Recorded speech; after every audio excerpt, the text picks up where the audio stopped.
Nakausap ako ng nanay tsaka tsahin ni Dudong na magbuntis na daw ako. Eh di ba nga IVF injection para ma-preggy ang isa sa reason bakit kami nasa Taiwan ngayon. Kasi nga di ba 4 years na ako walang bembang.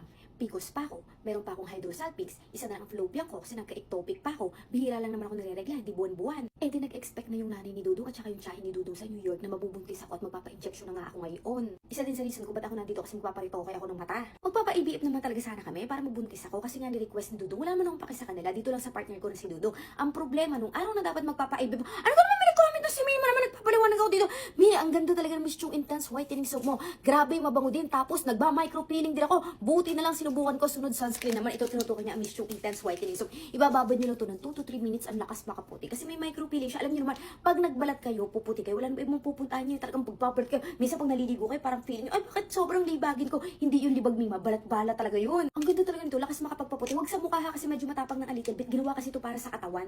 So yung araw nga na dapat magpapa-IVF kami, may hiningi sa amin documents na nasa Pilipinas. Ngayon, kwento namin doon sa nanay na hindi pa pwede ganyan. Nangungulit, kailangan daw bumalik daw kami next month. Kaso papunta kami ng China. Inutulang ako ni Dudong, matagal na pala nilang tinatapik. 3 days ago pala naging topic na pala nila yun, usap-usapan. Kaso hindi ko nga naiintindihan, Mima, ko ng mga pinag-uusapan nila. Ngayon, kanina kinausap naman ako na gano'n na nga, medyo tumatanda na nga daw si Cordapio. Kailangan na daw ganyan. Sabi ko, bakit po yung isa ninyong anak, tumanda na rin yung kapatid ni Cordapio? Di ba medyo matanda? Sabi ko, ba't hindi po yun? Hindi nyo rin siya kinukulit. Ako kasi hindi na masyado interesado, pero kanina kinukumbinsi nila ako kasi nga 70 plus na daw sila para daw maabutan daw nila. Yung isa naman mag-80 na yung nasa New York na nagpalaki kay Dudong. So ayun, kinukumbinsi nila ako na parang ganun bumalik daw kami next month. Busy kami sa Pilipinas, gusto na kasi niya magpa-inject na daw kagad ako. Hindi naman gano'n kabilis yun. Una yun, i-check muna ako, tapos papainumin ako ng pampa-egg. Ngayon, pagka halimbawa nag-mature na yung egg cell ko, titingnan nila. Ngayon, kukuha sila ng egg cell ko, tapos kukuha ng sperm cell, tapos sa labas yan ibubuuhin. Pag nabuo na sa labas, itatransfer pa. Nabilang ng araw yun na, hindi yun. Ngayon, pwede mong gawin, tapos bukas ulit. Hindi ha, may count pa siya. So magtatagal ako dito siguro mga 3 months. Pero plakado ang Miss Chung Sleek Tint Silly ng shade, on.